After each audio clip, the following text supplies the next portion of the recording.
Communication Service de Orange Business et qui a également une association, travaille dans une association qui s'appelle Article 1 de la Constitution et de la Déclaration des droits de l'homme. Vous me voyez venir, on parlera bien sûr de ce qui vient de se passer dans le pays cette dernière semaine. Et Alexandre Pastor, qui est à côté, bonjour Alexandre. Bonjour. Qui est à côté de Françoise, qui est entrepreneur social engagé et fondateur de Melting Pot. Vous parlerez notamment des dialogues que vous avez pu avoir récemment dans les quartiers nord de Marseille. Et puis pour m'aider, pour m'accompagner, César Armand, que tout le monde connaît, le journaliste bien connu qui suit notamment à la tribune les questions de logement. Alors je vais commencer avec vous, Françoise, peut-être recréer l'espoir, cette thématique. Vous n'avez pas forcément imaginé qu'elle puisse se dérouler dans une actualité telle que celle qu'on a connue, les émeutes de la semaine dernière. C'était finalement anticipé sur... vous pressentiez quand même que la France allait avoir besoin qu'on lui adresse ce message d'espoir? On savait déjà que le monde avait besoin de ce message d'espoir, hein, c'est une évidence, avec les guerres, avec toutes les difficultés qui peuvent exister. Et puis là-dessus, il y a eu les émeutes, alors on ne s'en réjouit pas. Hein, voilà. On va faire avec. Il faut apprendre de ce qui s'est passé, c'est extrêmement important. Et donc cette thématique recréer l'espoir, elle est effectivement extrêmement pertinente aujourd'hui et elle pose la question avant tout des jeunes, c'est-à-dire quelle est la place des jeunes, comment ils vont vivre dans cette société, parce que l'espoir, évidemment, c'est eux. Donc on a travaillé avec beaucoup de jeunes, on a lancé... Et donné la parole aux 18-28 ? Oui, on a fait un énorme travail en direction des jeunes, on a envoyé des questionnaires, on a eu 35 000 répondants, ce qui est considérable.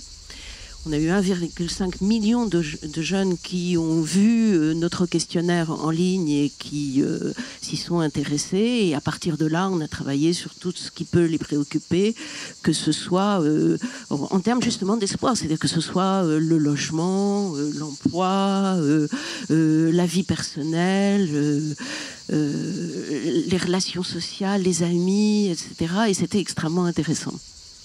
Alors, dans les rencontres d'Aix, il y a en général à la fin des rencontres d'Aix un manifeste qui donne un certain nombre de pistes de travail. Et là, vous le publiez avant, avec un certain nombre d'idées, notamment sur l'emploi des jeunes, effectivement, mais également l'emploi des seniors, sur la qualification, les compétences.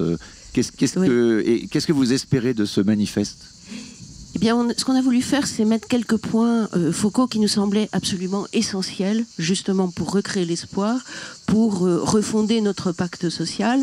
Et donc, on commence évidemment par ce qu'on appelle les NEET, hein, c'est-à-dire les jeunes qui n'ont ni emploi, ni formation, ni éducation, c'est-à-dire ni diplôme, et qui se retrouvent le bec dans l'eau. Hein, ils sont à peu près 1,5 million. C'est un problème qui n'est pas que français, c'est un problème européen qui est encore bien plus important en Italie, mais qui existe aussi dans les pays du Nord et qu'il faut prendre à bras-le-corps. C'est le premier des problèmes parce que parmi les jeunes émeutiers, enfin c'était un mouvement sans doute avec beaucoup de facettes, mais parmi les jeunes émeutiers, il y avait aussi des jeunes qui étaient complètement désœuvrés.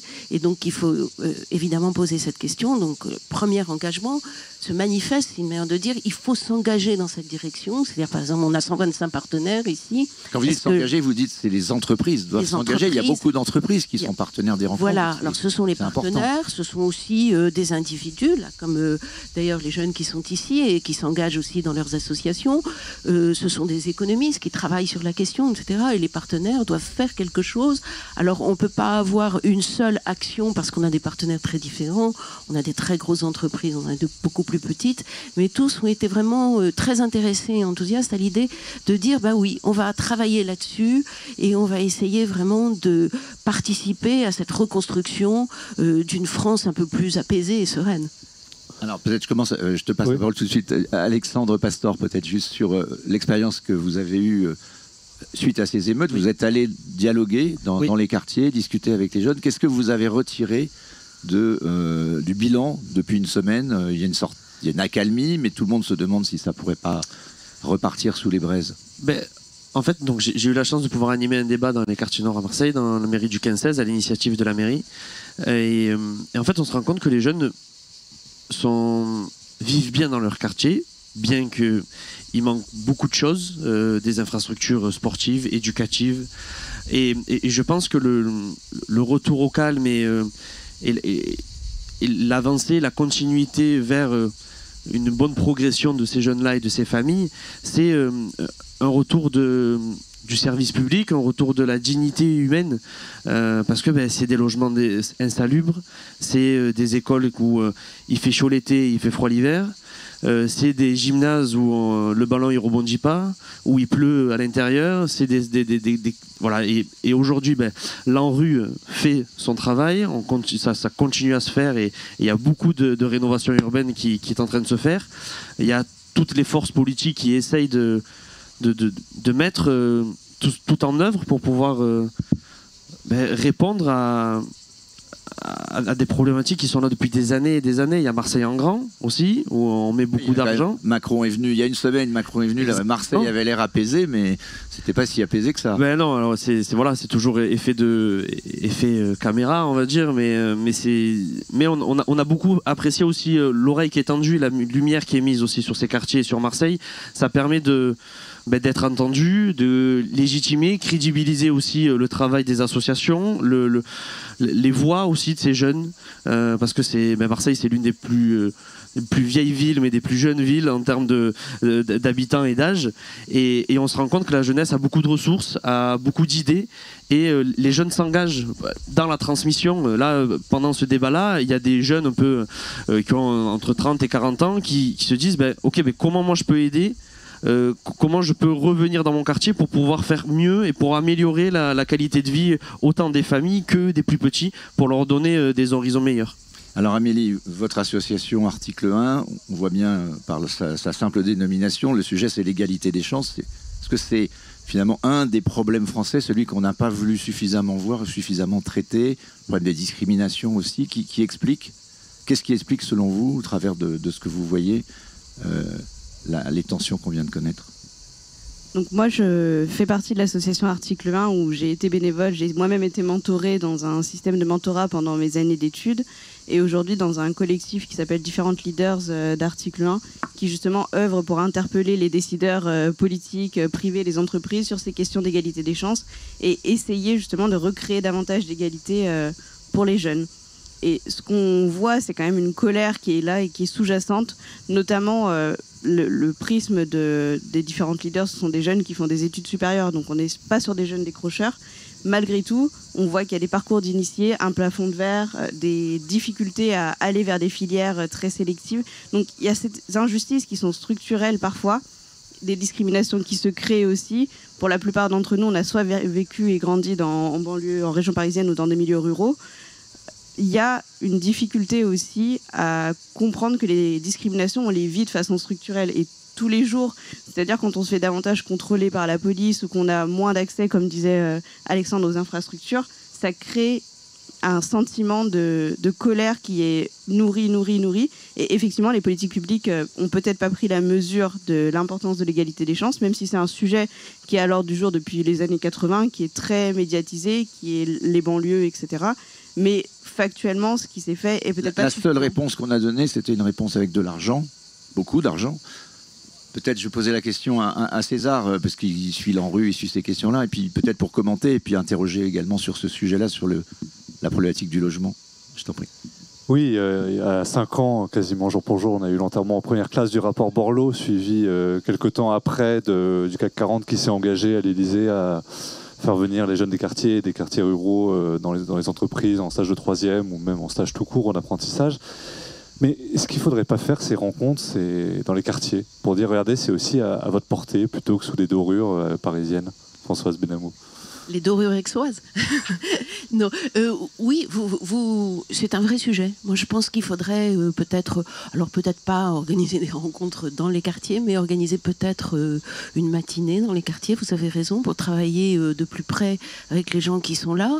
Et plus généralement, vous savez, les deux grands sujets derrière...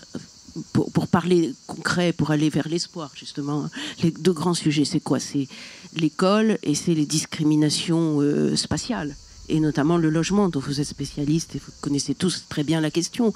Et donc sur ces deux questions, c'est vrai qu'aller sur place, c'est extrêmement important. Moi, je le fais beaucoup dans ma pratique quotidienne, mais c'est vrai que ça mériterait une réflexion. Qu'est-ce que vous faites, vous dites, dans votre pratique quotidienne? Oui, parce que j'ai été longtemps prof, je fais encore de temps en temps à Paris 13, c'est-à-dire Villetaneuse, Bobigny, Saint-Denis, voilà, et Argenteuil. Ce sont les quatre implantations de l'université Paris 13. C'est vrai que c'est une université avec plus d'une centaine de nationalités, une université qui n'est pas facile, et en même temps, c'est l'avenir qui est là. Juste un point, mais peut-être on posera la question de César à nos deux autres intervenants, mais juste un point sur la responsabilité des entreprises. Nous, on entend comme journaliste, il n'y a pas un communiqué qu'on reçoit aujourd'hui où il n'y a pas le mot RSE. Nous avons une politique RSE. Et je pense que les entreprises, d'ailleurs, pour la plupart, quand elles l'écrivent, sont sincères. Mais c'est dans la pratique. Et dans RSE, je rappelle, il n'y a pas que l'environnement. On va beaucoup parler du climat. D'ailleurs, les deux sont liés. On est en train de faire une révolution industrielle. Là, c'est ça le grand thème pour moi des rencontres d'Aix. C'est 10 ans pour résoudre la problématique du climat, faire l'industrie verte. Mais avec cette révolution industrielle, on veut créer des emplois.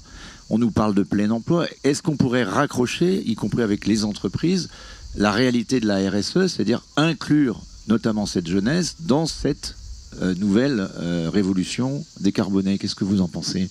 Et comment former? Parce que le sujet, c'est de former. Je pense que c'est déjà plus ou moins le cas dans certaines entreprises. Pour celles que je connais, à savoir Orange, sur les emplois de la transition numérique, l'entreprise essaye un maximum d'associer des jeunes grâce à des partenariats d'associations. Mais effectivement, à mon sens, c'est peut-être pas encore suffisant. Et aussi, sur la question de tout à l'heure, je voudrais revenir parce qu'on dit beaucoup... Les jeunes, on en parle, il faudrait les associer, aller dans les quartiers. Oui, c'est une chose, mais il faut aussi qu'eux soient partie prenante de leur propre destin. C'est-à-dire être ici, pouvoir avoir le micro, porter leurs propres paroles, et pas que ça passe forcément par des intermédiaires qui ont été leur parler et qui savent de quoi ils parlent. Et je pense que le gros problème aujourd'hui par rapport aux émeutes, c'est qu'on n'a pas laissé la parole, et cette parole, elle n'est pas crédible, audible aujourd'hui dans la société, et on préfère ne pas la voir en face. Amélie, il y a plein de jeunes ici, y compris qui ont répondu à notre questionnaire. Mais vous avez, je ne veux pas du tout monopoliser la parole, juste un mot, vous avez prononcé le mot extrêmement important, c'est celui de l'éducation. Éducation, école. Parce que quand vous êtes un jeune et que vous avez déjà des handicaps sociaux et que en plus vous n'avez pas reçu les compétences nécessaires, c'est vrai que ça devient vraiment difficile. Alexandre, là-dessus. Oui, nous, à travers l'association, donc Melting Pot, on favorise l'éducation à la vie politique, citoyenne et institutionnelle auprès des jeunes. Et en fait, on rend ludique par l'activité la compréhension des institutions et donc la participation citoyenne à travers soit le vote, soit l'engagement associatif, politique ou tel qu'il soit. Et moi, je veux bien organiser avec vous une matinée ou une après-midi dans les quartiers où on parle économie, on parle écologie, on parle social, parce que pour le coup, on organise nous des débats et en fait, on parle de tout. Et on se rend compte que dès qu'on crée un espace de discussion, d'échange sain, les jeunes ont des idées. Et même les jeunes, même des collégiens. Par exemple, on a mené un débat sur faut-il rendre gratuits les transports publics. Et des collégiens avaient un sujet, avaient des idées sur ce sujet-là. Faut-il interdire la cigarette en France? Pareil, des sujets comme ça. En fait, on se rend compte que quand on crée un espace où tout le monde est à la même hauteur, où les jeunes se sentent écoutés, se sentent légitimes à parler d'un sujet, tout de suite, il y a des idées qui viennent et c'est hyper sain et c'est hyper concret en plus. Et le contact avec l'entreprise, le monde de l'entreprise, oui. Vous, est-ce qu'il est suffisamment... Il y a des gens comme Moussa Camara, les déterminés, qui sont des choses vraiment formidables, mais il faudrait qu'ils soient aidés, ça passe à l'échelle. Je pense à Mosaïque RH, pareil. Il y a eu beaucoup d'initiatives, mais ça ne va pas suffisamment peut-être en profondeur et vers les plus jeunes. Oui, c'est l'exception qui confirme la règle. Il faudrait que les entreprises se mobilisent plus, d'après vous. Oui, alors oui, parce que par exemple, la RSE, alors l'écologie, c'est évidemment important parce que c'est notre terre, on n'en a qu'une et il faut qu'on travaille là-dessus. Et la jeunesse, je pense, a pris le problème et le traite et est lanceur d'alerte. Mais au niveau, je pense que les sujets sociaux doivent être au cœur aussi de l'écologie. Je fais un clin d'œil à mon ami Ferris Barkat avec Banlieue Climat, où il va dans les quartiers et il parle du climat dans les QPV, dans les quartiers où, en fait, on nous parle de les passoires thermiques, elles sont dans les quartiers. Voilà, on nous parle de sobriété, mais moi, depuis tout petit, la sobriété, je la connais parce que je pouvais pas allumer la lumière tout le temps, je pouvais pas manger tout ce que je voulais, je mange pas de la viande tous les jours parce que c'est juste la sobriété sociale et économique. Et en fait, les efforts qu'on demande, des fois, je trouve qu'on ne les demande pas aux bonnes personnes. Et il faudrait aller plus loin dans l'éducation et la transmission, la sensibilisation auprès de ces jeunes-là, quoi. Est-ce que collectivement, on manque de pédagogie sur tout ça, sur tous ces discours? Ouais. Oui, alors je pense qu'on manque de pédagogie dans le sens où je crois beaucoup au temps long, dans le sens où on prend le temps de discuter, d'échanger comme aujourd'hui on le fait, où on va un peu dans le fond sur certains sujets, et c'est ce qu'on prône nous dans l'association, où on prend des ateliers de 2-3 heures et on va sur des sujets en profondeur, où on va essayer de recroiser les informations qu'on a pu croiser sur les réseaux sociaux ou dans la télé, et je pense qu'il faut prendre le temps d'expliquer, quand on voit le taux d'abstention aux dernières régionales et départementales, c'est 9 jeunes sur 10 qui sont pas déplacés. Je me dis pas qu'il y a 9 jeunes sur 10 qui ne s'intéressent pas. Quand même. Mais en fait, je pense qu'ils ne comprennent pas à quoi ça sert un conseil régional. Ils ne savent pas à quoi ça sert un conseil départemental. Et donc, si on ne va pas leur expliquer que le conseil départemental, il a la délégation et la compétence du collège, il a la compétence de la sécurité sur certains sujets, il a le RSA. En fait, ils ne comprennent pas tout ça. Et donc, je pense que le service public doit retrouver sa place là-dessus. Alors, il nous reste 3 minutes. Chacun d'entre vous, on va vous proposer de faire une idée, une recommandation pour Emmanuel Macron qui est quand même face à cette situation. Il a dit qu'il allait prendre le temps de réfléchir, de comprendre. Qu'est-ce que vous lui conseilleriez de regarder en priorité? Amélie? Déjà, je pense que ce qu'on a dit, recréer l'espoir, recréer le dialogue, c'est essentiel. Ça, c'est vrai que c'est une phrase qu'on a beaucoup entendue, dialoguer avec les jeunes, dialoguer avec les banlieues, etc. Mais je pense qu'il faut le faire factuellement, aller dans les quartiers et entendre cette voix et dire que cette voix est légitime, en fait. Et recréer de la proximité, vous disiez notamment la confiance avec la police, c'est un vrai sujet là aujourd'hui pour la jeunesse. Alexandre, on finira par François. En ce moment, moi, je suis sur le sujet de l'éducation civique et ils ont annoncé donc la refondation un peu de ce programme-là l'année prochaine. Donc moi, je pense que l'éducation civique doit avoir plus de place en termes de temps, mais aussi en termes de pédagogie et d'espace de dialogue. Donc, l'éducation civique, ça veut dire rapport à droits et devoirs, autorité, exactement. Et respect, aussi à la compréhension des institutions, à notre place de citoyen, à quelle est notre place, nous, en tant que jeunes ou moins jeunes, à quoi on sert et comment on peut être utile. Et donc je pense que l'éducation doit être plus contemporain et moderne, et donc prendre son temps et faire en sorte que l'éducation nationale ait un plus grand lien avec l'éducation populaire, parce qu'aujourd'hui je trouve que c'est un peu trop opaque. Il faut ouvrir les portes de la rue de Grenelle. Exactement, et que les associations puissent avoir un espace de coworking à l'éducation nationale. Moi je suis pas contre, quoi. Après c'était l'idée de Papendiaï, mais bon, visiblement c'est pas facile. Ça prend son chemin, après on verra bien si ça marche, mais je crois beaucoup à... On demande aux professeurs d'être experts de tout, et au final on est expert de rien quand on est expert de tout, et nous en tant qu'association on a des expertises aussi, et on a envie d'être complémentaires avec les professeurs, et c'est ce que je crois énormément. Françoise, ça sera la conclusion. Alors, extension du dédoublement des classes, ça c'est absolument nécessaire pour les petits dans les quartiers défavorisés, ça c'est une première chose. C'était quand même une bonne idée, mais ça va prendre du temps à produire. C'est une très bonne idée, mais c'est coûteux, c'est très coûteux, ça pose des problèmes d'espace disponible, etc. Mais c'est vraiment, il faut aller dans ce sens. Et le deuxième élément, c'est de créer aussi des éléments, des structures, tout ce qui permet d'organiser un peu les loisirs des jeunes, qui ne soient pas complètement désœuvrés.